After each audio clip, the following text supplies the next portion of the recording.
അസ്സലാമു അലൈക്കും വറഹ്മത്തുള്ളാഹി. ബിസ്മില്ലാഹി വൽഹംദുലില്ലാഹ് വസ്സലാത്തു വസ്സലാമു അലാ റസൂലില്ലാഹ് വഅലാ ആലിഹി വസഹ്ബിഹി അൽഫായിസീന ബിറളില്ലാഹ് അമ്മാ ബഅദ്. നിക്കാഹുൽ കുഫാർ, അമുസ്ലിമീങ്ങളുടെ നിക്കാഹ്, അതുമായി ബന്ധപ്പെട്ട വിഷയങ്ങളാണ് നാം ഇന്ന് ചർച്ച ചെയ്യുന്നത്. യുക്കിറുൽ ഇസ്ലാമു അലാ നിക്കാഹിൽ കുഫാർ, അമുസ്ലിമീങ്ങൾ അവരുടെ ആചാരപ്രകാരം നടത്തുന്ന കല്യാണത്തെ ഇസ്ലാം അംഗീകരിക്കുന്നുണ്ട്. അമുസ്ലിമായ ആളുകൾ അവരുടെ ആചാരപ്രകാരം ഒരു കല്യാണം നടത്തി, അങ്ങനെ നടത്തിയാൽ അവർ പിന്നീട് മുസ്ലിമാകുമ്പോൾ മറ്റൊരു നിക്കാഹ് ചെയ്യേണ്ടതില്ല. ഇസ്ലാമിക ആചാരപ്രകാരം നിക്കാഹ് ചെയ്യേണ്ടതില്ല. മറിച്ച് അവരുടെ ആചാരപ്രകാരം നടന്ന കല്യാണത്തെ ഇസ്ലാം അംഗീകരിക്കുന്നുണ്ട്. ഫലൗ അസ്ലമ കാഫിറുൻ, ഒരമുസ്ലിം മുസ്ലിമായി, വതഹ്തഹു കാഫിറത്തുൻ, അയാൾക്ക് അമുസ്ലിമായൊരു ഭാര്യയുണ്ട്, ഫഅസറത്ത് അലൽ കുഫരി, അവൾ മുസ്ലിമാകാൻ കൂട്ടാക്കിയില്ല. ഇത്തരം ഒരവസ്ഥയിൽ തനജ്ജസത്തിൽ ഫുർഖത്തു ബൈനഹുമാ, അവർക്കിടയിൽ അപ്പോൾ തന്നെ പിരിച്ചു. വേർപിരിയൽ അവർക്കിടയിൽ അപ്പോൾ തന്നെ നടപ്പാകുന്നതാണ്. ഇൻ കാന ഇസ്ലാമുഹു ഖബ്ല ദുഖൂലി ബിഹ, അവർ തമ്മിൽ ലൈംഗികമായ ബന്ധം നടക്കുന്നതിൻ്റെ മുമ്പാണ് അവൻ മുസ്ലിമായത്. അവർ തമ്മിൽ കല്യാണം നടന്നു, ലൈംഗികമായ ബന്ധം നടന്നിട്ടില്ല. അപ്പോഴാണ് പുരുഷൻ, വരൻ മുസ്ലിമായത്. ഇങ്ങനെ മുസ്ലിമായി അവൾ മുസ്ലിമായതും ഇല്ല. അതോടുകൂടി അവർ തമ്മിലുള്ള കല്യാണ ബന്ധം വേർപെട്ടു. വൈൻഖാന ബാദഹു, ലൈംഗിക ബന്ധം നടന്നതിന് ശേഷമാണ് വരൻ മുസ്ലിമാകുന്നത് എങ്കിൽ ഫൈൻ അസ്ലമത്ത് ഫിൽ ഇദ്ദത്തി, അപ്പോൾ ഇദ്ദയുണ്ടാവും. ആ ഇദ്ദയിൽ അവൾ മുസ്ലിമായാൽ ദാമ നിക്കാഹു, നേരത്തെയുള്ള നിക്കാഹ് അത് നിലനിൽക്കുന്നതാണ്. ഫൈൻ അസറത്ത് ഇലങ്കിളാഇഹ, ഇദ്ദ തീരുന്നത് വരെ അവൾ മുസ്ലിമായിട്ടില്ല, അവൾ കുഫ്രിയത്ത് തന്നെ ഉറപ്പിച്ചു നിന്നു എങ്കിൽ ഫൽ ഫുർഖത്തു ബൈനഹുമാ, അവർക്കിടയിലുള്ള വേർപാട് സമയം കണക്കാക്കി തുടങ്ങേണ്ടത് മിൻ ഹീനി ഇസ്ലാമി, അവൻ എപ്പോഴാണോ മുസ്ലിമായത് അത് മുതൽക്കാണ്. അപ്പം ഇവർ തമ്മിൽ ലൈംഗിക ബന്ധം നടന്നിട്ടുണ്ട്, അതിന് ശേഷമാണ് വരൻ മുസ്ലിമാകുന്നത് എങ്കിൽ അപ്പോൾ അവൾക്ക് ഇദ്ദയുണ്ടാവും. ആ ഇദ്ദയിൽ അവൾ മുസ്ലിമായാൽ നിക്കാഹ്, നേരത്തെയുള്ള നിക്കാഹ് പ്രകാരം ഇവർ ഭാര്യ ഭർത്താക്കന്മാരായി തുടരാവുന്നതാണ്. ഇവളുടെ ഇദ്ദ തീരുന്നത് വരെ അവൾ ഇസ്ലാമിലേക്ക് വന്നിട്ടില്ല എങ്കിൽ അതോടുകൂടി ഇവർ തമ്മിൽ പിരിഞ്ഞതായി അല്ലെങ്കിൽ വേർപെട്ടതായി മനസ്സിലാക്കണം. ഇവരുടെ വേർപാട് ഇവൻ എപ്പോഴാണോ മുസ്ലിമായി തീരുന്നത് അത് മുതൽക്കാണ് ഇവരുടെ വേർപാട് ഉണ്ടാകുന്നത്. വലു അസ്ലമത്ത് സൗജത്തുൻ കാഫിറത്തുൻ, ഈ വിഷയത്തിൽ മറ്റൊരു രൂപം, അമുസ്ലിമായ ഭാര്യ മുസ്ലിമായി, വ അസറ സൗജുഹ, ഭർത്താവാണ് അല കുഫ്രി, കുഫറിൻ്റെ മേൽ ഉറച്ചു നിന്നത്, മുസ്ലിമായിട്ടില്ല എങ്കിൽ ഫഅക്സി, നേരത്തെ പറഞ്ഞതിൻ്റെ നേരെ വിപരീതമാണ്. അതെങ്ങനെ? ഫൈൻ ഖാൻ ഇസ്ലാമുഹ ഖബല വത്തീൻ, ലൈംഗിക ബന്ധം നടക്കുന്നതിൻ്റെ മുമ്പാണ് അവൾ മുസ്ലിമാകുന്നതെങ്കിൽ തനജ്ജസത്തിൽ ഫുർഖത്തു, അപ്പോൾ തന്നെ വേർപാട് അത് നടന്നു കഴിഞ്ഞു. ഔ ബഅദഹു, അല്ലെങ്കിൽ ലൈംഗിക ബന്ധം നടന്നതിന് ശേഷമാണ് അവൾ മുസ്ലിമാകുന്നത് എങ്കിൽ വ അസ്ലമ ഫിൽ ഇദ്ദത്തി ദാമ നിക്കാഹു, ഇവരുടെ യുദ്ധകാലത്ത് അവൻ മുസ്ലിമാവുകയാണെങ്കിൽ നിക്കാഹ് അത് തുടരാവുന്നതാണ്. വ ഇല്ല, യുദ്ധകാലത്ത് അവൻ മുസ്ലിമാകുന്നില്ലെങ്കിൽ ഫൽ ഫുർഖത്തു, ഇവർ തമ്മിലുള്ള വേർപാട് മിൻ ഹീനി ഇസ്ലാമിഹ, അവൾ എപ്പോഴാണോ മുസ്ലിമായത് അത് മുതൽക്കാണ് പരിഗണിക്കപ്പെടേണ്ടത്. ഇനി വലവു അസ്ലമാൻ, രണ്ടാൾ ഒന്നിച്ച് മുസ്ലിമായി, കബുലവത്തൈൻ, ലൈംഗിക ബന്ധം നടക്കുന്നതിൻ്റെ മുമ്പ് നിക്കാഹ് നടന്നു, അവർ തമ്മിലുള്ള കല്യാണം ആചാരപ്രകാരം നടന്നു, ബന്ധം നടന്നിട്ടില്ല, ആ ബന്ധം നടക്കുന്നതിൻ്റെ മുമ്പ് രണ്ടാളും മുസ്ലിമായി എങ്കിൽ, ഔ ബാദഹു, അല്ലെങ്കിൽ ബന്ധത്തിന് ശേഷം രണ്ടാളും മുസ്ലിമായി, ഏത് ഘട്ടത്തിലും ദാമൻ നിക്കാഹു ബൈനഹുമ, അവർക്കിടയിലുള്ള നിക്കാഹ് നിലനിൽക്കും, ഇജ്മാഅൻ, തർക്കമില്ല, എല്ലാവരും അംഗീകരിച്ച കാര്യമാണ്. വൽ മയ്യത്ത്, ഒന്നിച്ച് മുസ്ലിമാവുക എന്ന് പറഞ്ഞാൽ എന്താണ്? വൽ മയ്യത്തു ഫിൽ ഇസ്ലാമി, മുസ്ലിമാകുന്നതിൽ ഒന്നിച്ചാവുക എന്ന് പറഞ്ഞാൽ ഇന്നമാ തുഴുത്തബറു, അത് പരിഗണിക്കപ്പെടുന്നത് ബി ആഖിരിൽ ലഫ്ലുൽ മുഹസ്സിൽ ലഹു, ഇസ്ലാമിനെ ഉണ്ടാക്കുന്ന ആ പദത്തിൻ്റെ അവസാന വാക്കുകൊണ്ടാണ്. ഒരാൾ മുസ്ലിമായി തീരുന്നത് അശ്ഹദു അല്ലാ ഇലാഹ ഇല്ലല്ലാഹ് വ അശ്ഹദു അന്ന മുഹമ്മദ് റസൂലുള്ളാഹ് എന്ന ആ കലിമത്ത് അവസാനം തീരുന്നതോട് കൂടിയാണ് ഒരാൾ ഇസ്ലാമിലേക്ക് ഇങ്ങോട്ട് വരുന്നത്. അപ്പോൾ രണ്ടാളും ഒന്നിച്ച് മുസ്ലിമാവുക എന്ന് പറഞ്ഞാൽ രണ്ടാളുടെയും ഷഹാദത്ത് കലിമയുടെ അവസാന ഭാഗം ഒന്നിച്ചാവുക എന്നതാണ്.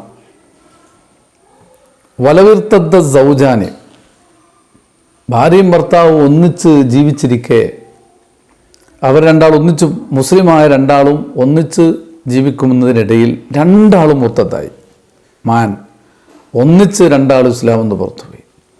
ഔ അഹദുമ, അല്ലെങ്കിൽ രണ്ടിൽ ഒരാൾ ഇസ്ലാമിൽ നിന്ന് പുറത്തുപോയി.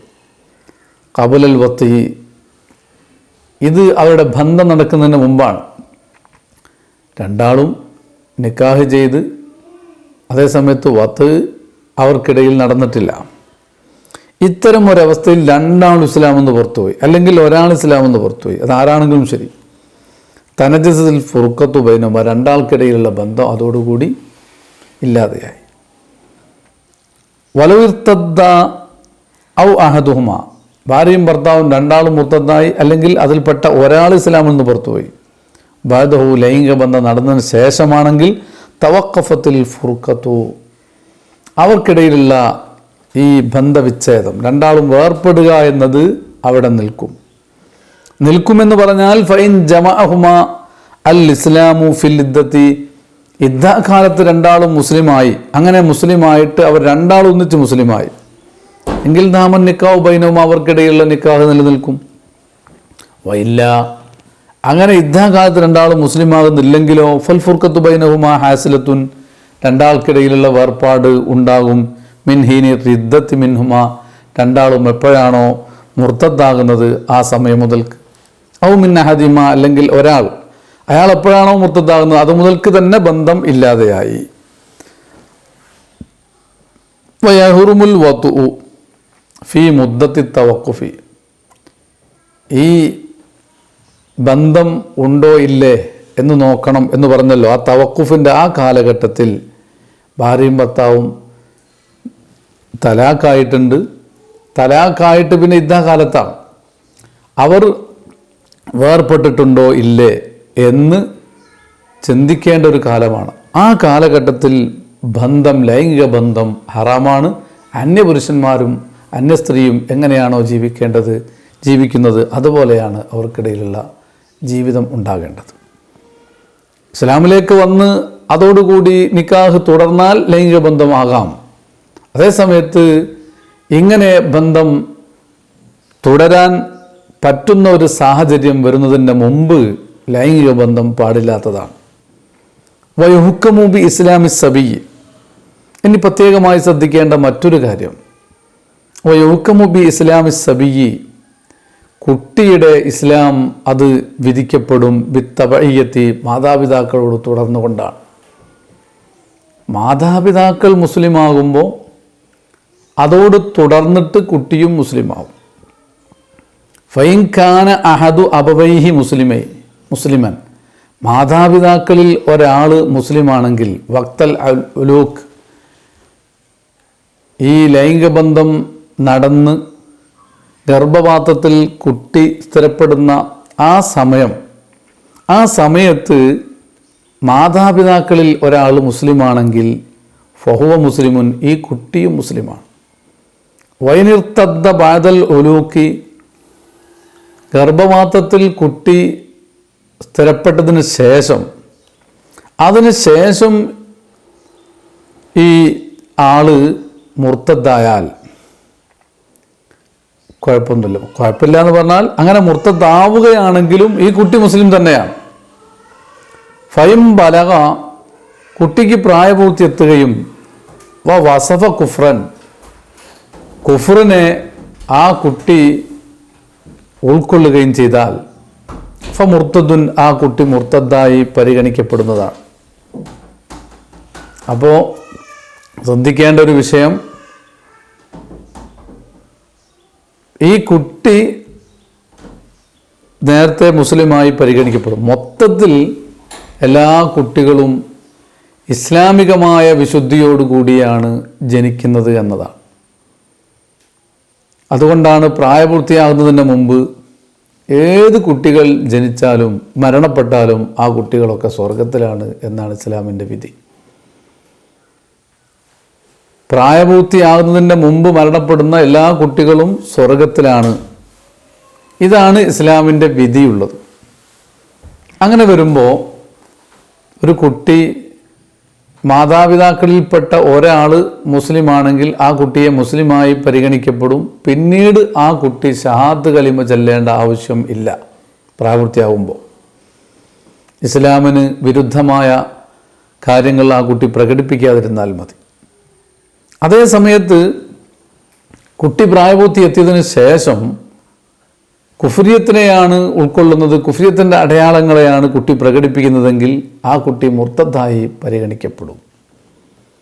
വലൗ അലിക ബൈന കാഫിറൈനി, രണ്ട് കാഫിറുകൾ അവർക്കിടയിൽ ബന്ധം നടന്നു, അങ്ങനെ ഭാര്യയുടെ ഗർഭപാത്രത്തിൽ കുട്ടി ഉറച്ചു. ഇത്തരമൊരു ഘട്ടത്തിൽ സുമ്മ അസ്ലമ അഹദുമ, അതിൽപ്പെട്ട ഒരാൾ മുസ്ലിമായി. ഖബല ബുലൂഇഹി വലൗ ബാദ തമ്മീസിഹി, അങ്ങനെ അതിൽപ്പെട്ട ഒരാൾ മുസ്ലിമായത് എപ്പോഴാണ്? കുട്ടിക്ക് പ്രായപൂർത്തി എത്തുന്നതിൻ്റെ മുമ്പാണ്. മുസ്ലിമായി എന്ന് പറയുമ്പോൾ കുട്ടിക്ക് പ്രായപൂർത്തി എത്തുന്നതിൻ്റെ മുമ്പ് മുസ്ലിമായി. വലൗ ബാദ തമ്മീസ്, കുട്ടിക്ക് പ്രായപൂർത്തി എത്തുന്നതിന് മുമ്പ് ചിലപ്പോൾ കുട്ടിക്ക് തമ്മീസ് വന്നിട്ടുണ്ടാവും. 7-8 വയസ്സാകുമ്പോൾ കുട്ടിക്ക് തമ്മീസാവും, വകതിരിവുണ്ടാവും, പക്ഷേ പ്രായപൂർത്തിയാവില്ല. അപ്പോൾ കുട്ടിക്ക് പ്രായപൂർത്തിയായിട്ടില്ലെങ്കിലും തമ്മീസായി, വകതിരിവെത്തുന്ന ഒരവസ്ഥയായി. അങ്ങനെ വകതിരിവെത്തിയതിന് ശേഷം പ്രായപൂർത്തിയാകുന്നതിൻ്റെ മുമ്പ് ആരെങ്കിലും ഒരാൾ, ഭാര്യയോ ഭർത്താവോ അല്ലെങ്കിൽ മാതാവോ പിതാവോ രണ്ടാൽ ഒരാൾ മുസ്ലിമായാൽ ഹുക്മ ബി ഇസ്ലാമി, ആ കുട്ടിയെ മുസ്ലിമായി പരിഗണിക്കപ്പെടും. ചുരുക്കത്തിൽ മാതാപിതാക്കളുടെ ഇസ്ലാമിനോട് ചേർത്തിയിട്ടാണ് കുട്ടികളുടെ ഇസ്ലാം പരിഗണിക്കപ്പെടുന്നത്. വൈം ബലഗ വസഫ കുഫ്രൻ, ഈ കുട്ടി പ്രായപൂർത്തിയെത്തിയപ്പോൾ കുഫ്രിയത്തിനെ ഉൾക്കൊള്ളുന്ന ഒരവസ്ഥയാണ് കുട്ടിയിലുള്ളതെങ്കിൽ മുർത്തദ്ദുൻ, ഈ കുട്ടി മുർത്തദ്ദായിട്ടും പരിഗണിക്കപ്പെടും. അപ്പം മാതാപിതാക്കളോട് ചേർത്തിയിട്ടാണ് കുട്ടികളെ പരിഗണിക്കപ്പെടുന്നത്. ചെറിയ കുട്ടി, ആ കുട്ടി അപ്പോൾ കുട്ടി ഉണ്ടായതിന് ശേഷം ഭാര്യയും ഭർത്താവും മുസ്ലിമായാൽ പിന്നെ പ്രായപൂർത്തിയായതിന് ശേഷം ഈ കുട്ടി പിന്നെ ഷഹാദത്ത് കലിമ ചൊല്ലി ഇസ്ലാമിലേക്ക് വരണമെന്നില്ല. മാതാപിതാക്കളോട് ഷഹാദത്ത് കലിമ ചൊല്ലി, മാതാപിതാക്കൾ ഷഹാദത്ത് കലിമ ചൊല്ലി, അതോടുകൂടി കുട്ടിയും മുസ്ലിമായി. സത്യത്തിൽ ഏതൊരു മനുഷ്യനും കുല്ലു മൗലൂദിൻ യൂലദു അലൽ ഫിത്ര, ഇസ്ലാമിൻ്റെ കാഴ്ചപ്പാട് അതാണ്. ജന്മസിദ്ധമായ വിശുദ്ധി എല്ലാവർക്കും ഉണ്ട്. ജനിക്കുന്നതോടുകൂടി തന്നെ അല്ലെങ്കിൽ ജനനം തന്നെ ഇസ്ലാമിക ആ വിശുദ്ധിയാണ് എല്ലാ കുട്ടികൾക്കും ഉണ്ടാകുന്നത്. പിന്നീട് പ്രായപൂർത്തിയാകുമ്പോൾ ഇസ്ലാമിക വിരുദ്ധ ആശയങ്ങൾ പ്രകടിപ്പിക്കുമ്പോൾ നമുക്ക് മനസ്സിലാക്കാം അവർ ഇസ്ലാമെന്ന് പുറത്തുപോയി. അല്ല, ഇസ്ലാമിക ആശയങ്ങൾ പ്രകടിപ്പിച്ചുകൊണ്ടാണ് മുന്നോട്ട് പോകുന്നതെങ്കിൽ അവർ ജന്മവിശുദ്ധി നിലനിർത്തി മുസ്ലിമായി തുടരുകയാണ്. അപ്പം മുസ്ലിമായ ഒരു മാതാവ് പിതാവ് അവരുടെ കുട്ടികളൊക്കെ മുസ്ലിമുകളായി തന്നെ പ്രത്യേകം പിന്നീട് ഒരു പ്രഖ്യാപനം നടത്തേണ്ടതില്ല. അതുകൊണ്ടാണ് മാതാപിതാക്കൾ മുസ്ലിമായാൽ കുട്ടി ചെറിയ കുട്ടിയാണെങ്കിൽ പ്രായപൂർത്തിയായതിനു ശേഷം ആ കുട്ടിയെ പ്രായപൂർത്തി വരുന്നതിൻ്റെ മുമ്പ് തന്നെ ആ കുട്ടിയെ മുസ്ലിമായി പരിഗണിക്കപ്പെടും. ഇസ്ലാമിൻ്റെ ഷിയാറിന് വിരുദ്ധമായ മറ്റൊന്ന് പ്രകടിപ്പിച്ചിട്ടില്ലെങ്കിൽ ആ കുട്ടി ഷഹാദത്ത് കലിമ ചൊല്ലേണ്ടതില്ല എന്ന് വിധി വരാനുള്ള കാരണം, മുസ്ലിമായി ജനിക്കുന്ന ഒരവസ്ഥയാണ് എല്ലാ കുട്ടികൾക്കും ഉള്ളത്. മാതാപിതാക്കളുടെ ഇസ്ലാമിനോട് ചേർത്തിയാണ് കുട്ടികളുടെ ഇസ്ലാം പരിഗണിക്കപ്പെടുന്നത്. അള്ളാഹു റബ്ബുൽ ഇസ്സത്ത് ജന്മസിദ്ധമായ വിശുദ്ധി മരണം വരെ നിലനിർത്താനും മരിച്ചതിന് ശേഷം അതിൻ്റെ ഫലം അനുഭവിക്കാനും നമുക്ക് എല്ലാവർക്കും അള്ളാഹു തൗഫീക്ക് നൽകുമാറാകട്ടെ.